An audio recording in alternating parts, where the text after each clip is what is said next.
Yang Berhormat Datuk Yang di-Pertua, ahli-ahli yang berhormat, pada kesempatan ini juga saya ingin merakamkan setinggi-tinggi penghargaan kepada semua pengundi rakyat Terengganu yang telah memberi kepercayaan kepada kami dengan kemenangan yang bersejarah dalam Pilihan Raya Umum ke-15 pada bulan November 2022 dan Pilihan Raya Umum Negeri ke-15 pada Ogos 2023. Kemenangan besar 8-0 di peringkat Parlimen dan 32-0 di peringkat DUN dan satu lagi insya-Allah di Parlimen Kemaman. Walau apapun, kita semua jangan sekali-kali merasa hebat dan angkuh. Kemenangan ini perlu dilihat dengan kacamata penuh keinsafan, terutamanya kepada saf kepimpinan dan pentadbiran kerajaan negeri untuk melaksanakan tugas amanah ini dengan lebih baik daripada penggajian lalu. Jangan sekali-kali pun kita menghampakan kepercayaan total yang telah diberikan oleh rakyat negeri Terengganu ini. Kuat pohon kerana akarnya, kuat akar kerana tanah. Jangan engkau khianat percaya, kelak direbah tertiarap lemah. Apa yang paling penting? Pastikan bahawa kita semua melaksanakan tugas dengan penuh keadilan di semua peringkat, dari bawah hingga ke atas, dari JPKK hingga ke Menteri Besar.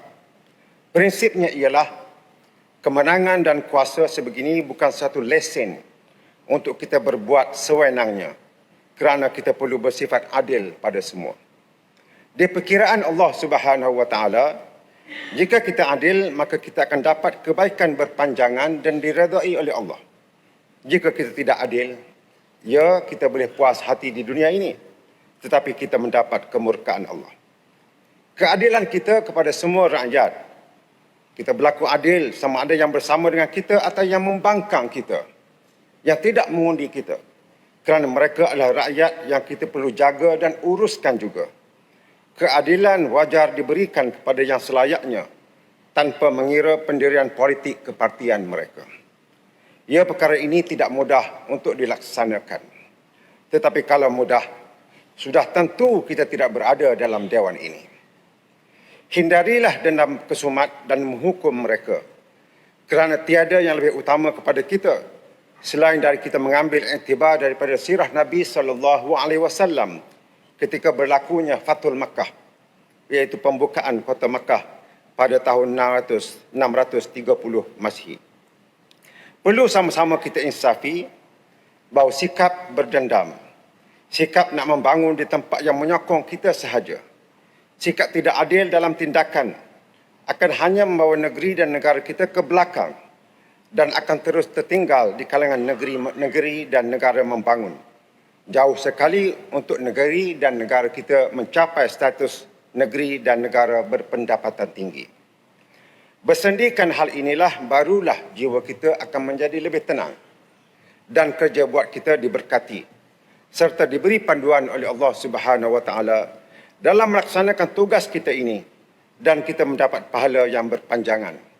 Soal undi dan pilihan raya dan pilihan bagi rakyat pengundi, kita serahkan semula kepada mereka 5 tahun di hadapan. Yang Berhormat Datuk Yang di-Pertua, ahli-ahli yang berhormat, subtajuk yang pertama yang saya ingin sentuh adalah mengenai keberadaan negeri Terengganu yang tercinta ini. Kita adalah sebuah negeri yang berdaulat, ada sempadannya, ada tanah dan airnya, ada peranannya dalam membina ekonomi negara. Sedikit sebanyak, negeri Terengganu turut menyumbang pada sebuah negara yang bernama Malaysia. Peta Malaysia di Semenanjung tidak akan lengkap jika sebuah negeri seperti Terengganu tidak dimasukkan.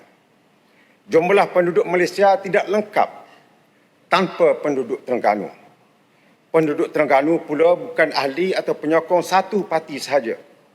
Bahkan semua parti yang ada berdaftar dalam negara kita ada ahlinya dari negeri Terengganu. Sama seperti negeri-negeri lain, dan sudah semestinya majoriti tidak menjadi ahli parti mana-mana. Hujahan saya ialah, inilah masalah yang menghantui parti politik yang menyertai sistem politik demokrasi dalam negara kita sejak sekian lama. Sistem sudah baik, tetapi dicemarkan oleh tindakan ahli politik yang hanya mementingkan tindakan populis dan political survival dengan izin, berbanding tanggungjawab mengurus takbir seluruh rakyat dalam negeri atau negara, berbeza dengan negara-negara maju di dunia ini. Perbezaan politik telah menjadi duri yang menyebabkan kesejahteraan rakyat terjejas. Perbezaan politik telah menyebabkan rantaian ekonomi terganggu. Perbezaan politik kepartian juga telah merencatkan keharmonian untuk dicapai. Suasana ini perlu berubah. Dengan pemimpin yang diberikan amanah menghormati pilihan yang dibuat oleh rakyat dan berkhidmat dengan penuh ikhlas dan profesional. Semua kita sedia maklum bahawa kitaran ganas atau vicious cycle dengan izin yang pernah berlaku, yang pernah kita lihat sendiri, bahawa projek rakyat dan infrastruktur dibatalkan dek kerana berlaku perubahan politik dan juga kerajaan. Sudah tentu yang memberi kesannya ialah kepada rakyat yang sepatutnya mereka menikmati kesejahteraan dan pembangunan yang telah dirancangkan dan setengahnya sudah sampai kepada peringkat pelaksanaan.